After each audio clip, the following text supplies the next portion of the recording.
What's up? I'm Sam Dando. I was playing Rhinar at Nats. You might have seen me on stream briefly playing against the Dash, my friend Peter. I finished in 73rd, so I just wanted to give you kind of a deck profile of how I played Rhinar, what my approach was. I'm in Min-Max Games today in Addison, Illinois. That's our home store and our sponsor. You guys got to check them out online. They're going to open up one of the biggest Flesh and Blood websites very soon. It's going to be a big thing. So to kind of get into the deck a little bit, I've been playing Rhinar since I started the game. I thought he was going to be a really good pick into Nats. I was considering bringing Lightning Briar, but I didn't want to play what everyone else was playing with a limited time of testing. So I brought Rhinar because I felt comfortable, and I felt like he was one of the only heroes that I played that didn't have a horrible matchup into one particular deck. Everything was at least a 60-40, I felt like. I felt like my skill could carry me to most matchups, except for if I got high rolled, which happened a few times through my course of the tournament, which just happens, especially when you're playing against these hyper-aggressive decks. But otherwise, I thought my deck played really well. I have cut down as much variance as possible within this deck. I don't roll the dice almost ever. I think the whole time through the tournament, I rolled the dice like 2 or 3 times through my 2 days at Nats. So let me just kind of show you guys what I built. I aimed for consistency, and I aimed to play a hybrid of defense and aggro. So just to start, it's pretty standard. I played 3 Alpha Rampages, 3 Command and Conquers, 3 Swing Fist, Think Later. These come out sometimes. Play a 3 Pack Hunt, 3 Massacre, and then that is primarily the mains for the reds that never come out of the deck for the core. For the yellows, I play the 3 Blood Rush, 3 Smash Instinct, and I like doing a mix of 2 of the Savage Swing, 2 of the Barraging Bighorn, and then 2 Riled Up. I kind of did this because I like having a toolbox, and I don't really think Barraging Bighorn really ever comes up with its go again effect. It's so costly to have to discard a card and pitch and then be able to use it again. Savage Swing is great when you just have a Tunic and it's an arsenal and you can just swing for 6 with an Intimidate, and Riled Up is great, kind of like Smash Instinct, where it's just a 6 attack, you don't have to discard cost or anything, and if you do get the +1, that's great. For the blues, I'm playing 3 Awakening Bellow, 3 Sand Sketch Plan, the 1 Reckless Swing, which we'll come back to, 2 Blue Savage Feast, and then the 3 Blue Wrecker Romps. In addition, I am also playing 3 yellows in the main. I really like this for Prism. It can block for the extra 7 in case they do have the aura that will reduce you, so the Parable of Humility. I also run the 3 Blue Barraging, and then obviously I run the 3 yellows, and then the 3 reds. That's just kind of the core of the deck. One of the strongest plays you can make right now, I feel like, against Briar especially, is just playing a Barraging and then swinging a club. It's a really hard question that they have to answer, and usually they just never block, so it's like a free 8-7 damage. The 1 Reckless Swing, I had it at 2 for a while, but the problem was I always felt like every time it was in my hand, I never wanted it in my hand unless it was at the end of the game when I really wanted it. And having 2, you can end up with those hands where you draw 2 Reckless Swings and you can't really use one, and it kind of defeats your ability to block. And that's kind of one of the strongest abilities of Rhinar, is the ability to actually block effectively and then also aggress when you need to. So having the 1, I felt like really balanced the deck better, and it just allowed me to set it up where if I need it, I'm going to pitch it, and I know I'm going to come into it at the end of the game, which came up many times. I only run 15 blues. I know some Rhinar players play around 16, 17. I did that for a while, but I really feel like 15 was really all you needed. I felt like that was a really strong core, and I never sided any of them out. The 3 Sand Sketch, I know some people play 1 or 2 because they actually don't like shuffling their deck when they're pitching, but I actually really like this card because of the toolbox effect and the fact that I don't really roll scabs, so the fact that I can still get that guaranteed action point, and then it also can just set up some endgame stuff for you as well if you need to shuffle. And then it also helps the fact that since you only have 15 blues, when you shuffle your deck, you at least shuffle them back into it, so you're not having to wait to grab them all at the end when they're all pitched. They're going to get recycled back in, and you're going to have access to them again at that point. So this is my core. It doesn't really change too much. I have about 9 card space at that point where I change for the side deck. So in my side, I have the 3 Breakneck Battery. These come in a lot. Pretty much every time I play club, these come in. I have 3 Beast Within. I only play these when I'm playing Claw, just because you need that extra advantage to really kind of pop off. 3 Savage Feast. These also only come in when I play Claw. These replace the Swing Fist Think Later, because it really sucks when you draw and you draw a 4 and you don't have the 6 to trigger your Blood Rush turn. I play the standard Sink Below, Fate Foreseen, and I actually main the Sink Belows. I pretty much never side these out. Those typically always stay in. I only side in the Fates when I'm playing a club, more defensive-oriented build. And then for a little bit more toolbox, if I play against Dash, I have the 2 Arc Smashes. And then if I play against Bravo, I have the 2 Yellow Unmovables. And then I have the Remembrance. So the Remembrance comes in with the Arc Smashes, and then they also come in with the Unmovables for Bravo to even out my 9 cards what I side in usually. So that's kind of how I approach the deck. Between siding, I really like just having a packageable sideboard. That's my favorite way to side just for most decks. So with Rhinar, it's no different. And my siding comes primarily from what weapon I'm using. So with my equipment, I run the Mandible Claws. These really only come in against control decks. So Dash, Bravo, Prism, those are primarily it. I think there might be a couple others that I do it with depending upon how defensive they play. This is really just when you need to have that damage. They're going to be defending you a lot, and you need to have those big Blood Rush turns where you can actually push through the damage. Really important against Bravo. I really think you have to play these when you're playing against Bravo, but that's my play style at least. I have the Romping Club. Super strong. I think in this format you're going to be playing this way more than you are the Claws. You just need to be able to block. That's one of your strongest abilities as Rhinar, is blocking, and swinging with 4 consistently is just really strong. Scabskins. One of the strongest 3-block cards in the game. It's primarily a 3-block for me. I really don't use it that often otherwise. It is a strong card, but 3-block is just really strong, and I really don't roll unless I have to. The only times I roll is if I'm in a losing position and I'm going to lose no matter what, and I have to roll to potentially get my outs. Some may ask why I don't play the Gamblers. I only play Goliath Gauntlet and the No Room Gloves. I don't play Gamblers. I think it's a waste of space, to be honest, for someone who doesn't roll. I've had too many times where I've rolled double 1s to make me not run the card. If it at least guaranteed a 2 action, I think it would be better. But the fact that it doesn't, I'd much rather just have the extra 2 that you can force through, whether you're just doing a full Intimidate turn to kill somebody, or to just get the 8 attack Command and Conquer, which is huge right now, especially against like Briar. I think one of the only ways you can really beat Lightning Briar is if you catch them off on a turn where you can blow out their plunder runs. The times that I beat Lightning Briar was those times when I was able to catch a plunder run out of Arsenal or force them into a position where they had to block, and that was really strong.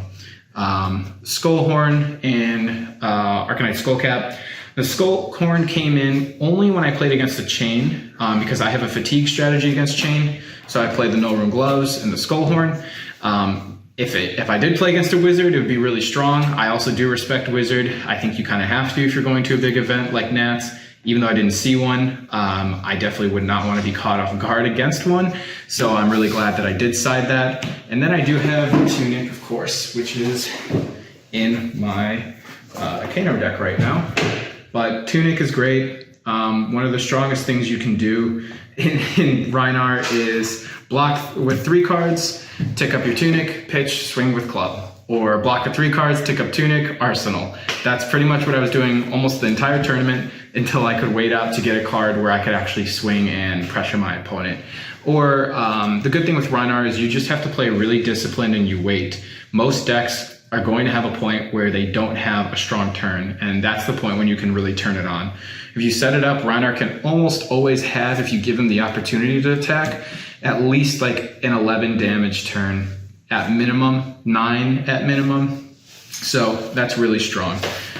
Okay, so I just want to go over a little bit about like what my sideboard package looks like. So this is my main 51 cards. This is what I always start at. nothing really ever comes out. I always just add to whatever this is. So if I'm playing just a usual club defense build, it's going to be 3 Fate for Scenes get put in, the 3 Swing Fist Think Later get put in, and then the 3 Breakneck Battery. This is just your standard. I'm going to be blocking out, I want to be playing a little more defensive, and then I want to be able to swing efficiently with a good chunk of damage. So like Swing Fist and Breaknecks are amazing, because if you pitch a blue with a Swing Fist, this is just a 3-card or 2-card hand, where if this is an arsenal, you just play it, you discard, you intimidate, you come in for 4, and then you come in with club for 5, which is 9, which most people have a hard time either blocking out effectively with 3 cards in hand. They usually don't want to give up 3 cards. And that's a really solid trade for 3 for 3, because they're probably not going to be blocking all the damage. So you're definitely going to be leaking some. Same with Breakneck. This is like the daddy version of this version. It's just much stronger. You come in for 11 with the Tunic. Super strong. Set this up in Arsenal. Just wait, play patiently, pitch your blue, swing with this, and then come in with the club. That's just like, these are just like your bread and butter plays. And then you can accompany those with a Blood Rush turn, or obviously like an Alpha Rampage turn. Massacre is actually one of my most favorite cards in the deck. It's so strong when you can pair it with a Blood Rush, where you're just coming in for 10 damage with 2 Intimidates minimum. And then that's usually accompanied by something else, especially if it's with Claws. But this is just your solid board. I played this into Briar, I played this into Chain, I played this into just about any kind of aggro deck. Katsu, this is what you're going to be putting in. This is going to be your deck, for me at least. The other variant of this would be with Club, where if you're going into against Bravo, again, you're playing... well, actually, no, because I'm going in against Bravo, I'm putting in my Claws. So against Bravo, I go Claw, and I'm putting in more 6 attacks. So we're putting in the Beast Withins, because usually I found I don't want to have Beast Within when I'm playing defensive, because my health matters, and I don't want to be losing health, especially when you can just lose 5 health if you just happen to hit like 5 actions, which has happened to me quite a few times. And that's just not really conducive. But when you're playing Claws, you have to kind of give up on that a little bit, because you need that extra push. You need that extra card. You need that extra damage to push through on those Blood Rush turns, because you got to make sure that they come in for a lot of damage. The Savage Feast come in. These actually are replacing the Swing Fists, because Swing Fist kind of sucks in hand when you have a Blood Rush and you're trying to pop the Claws off. So I actually do take out the Swing Fists and put those in. And then if I'm playing into Bravo, I'm going to be siding in this package. I don't put in the Fate for Scenes, because I find them to be a little cloggy. If you have 3 Fate for Scenes, 3 Sink Belows, and then 2 Unmovables, that's just a lot of stuff that can get in the way of your Blood Rush turns, especially because the worst thing that happens when you play Blood Rush and then you draw 2 reds, that just destroys all your momentum, and especially if they're a defense reaction that you just can't get out of hand. The kind of rule of thumb that I've thought of when I built this deck is I don't want to play anything that I can't just get out of hand, whether it be when I'm defending against somebody, which is super important, or just on my own turn. I don't want anything that's going to clog me or make me not be able to play effectively. So Remembrance is great, because with Bravo, you're going to want to play the long game. You want to pitch your good stuff. You want to save your Alpha Rampages. You want to pitch the Blood Rushes. You want to make sure you have gas at the end of the game. And the Remembrance is just that little bit of extra oomph that kind of reloads some of your stuff, where you can come in for that last push and then kill them with your Reckless Swing. I played against 2 Bravos during Nats. I beat both of them the same way. I basically wore them out throughout the course of the game, pitched my last big swings at the end, and then I had the Reckless that just finished them off at the last. Both Bravos killed them at 2. Against Dash, it's pretty much the same thing as this, except I'm just putting in the 2 Arc Smashes. Again, I don't think you need 3. I thought about running 3 Arc Smashes, but then I realized Remembrance is just a 3rd. If you do happen to get paired up against an aggro dash, which happens, again, this would be a 3 block, but the Remembrance would, I still think, be better. If you did watch my stream game against the dash player, against Peter, he was a really strong player. He actually did play an aggro dash variant, not a control, which I was kind of expecting it to be. But that game started really strong. What you didn't see on stream was I turn 0 Arc Smashed him. Proceeded to Blood Rush him, and then Blood Rush him again with triggering 2 Beast Withins. I had a lot of tempo. I was playing a really strong game. I think it was down to like 27 me, 21 him. And then I just made a stupid play from mental fatigue. I pitched a yellow and a red and played an Alpha Rampage and the barraging. I had no cards in hand. I had a Savage Feast in Arsenal, which for some reason in my head I thought it was in my hand. And I illegally played the Alpha Rampage. The judge came over, he looked at the board state, he gave me a warning, and then he told me that because I had made an illegal play that had intent to better my own game state, he gave me an IP2 penalty. So I had 2 turns where I had to drop the 3 cards, and at that point, the Dash player played a High Octane, followed by a turn where he played a double High Octane turn, and I just lost all tempo at that point and lost the game. Peter was a super strong player, really nice guy. It was an unfortunate mishap. Mistakes happen. You just gotta learn from them and just play a clean game. That's kind of what the challenge is at any of those long running tournaments. Mental fatigue will get you.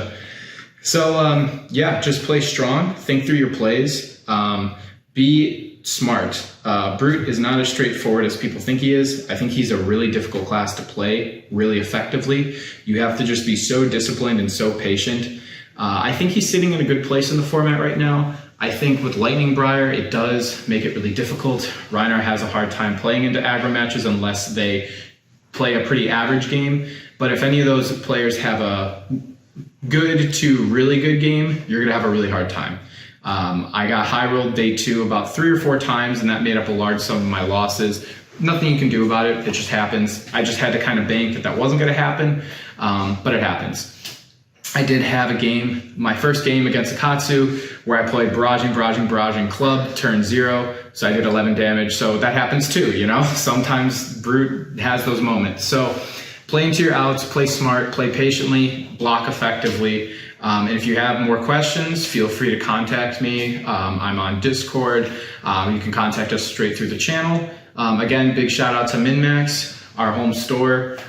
Check them out online. They have an amazing online store. And if you're in the area, come out and play. Come say hi. We're here almost every Saturday, every Monday. Come draft, come play some CC. Just come hang and have a good time. Hope to see you guys around soon. Again, thanks for tuning in, and hope to see you again soon.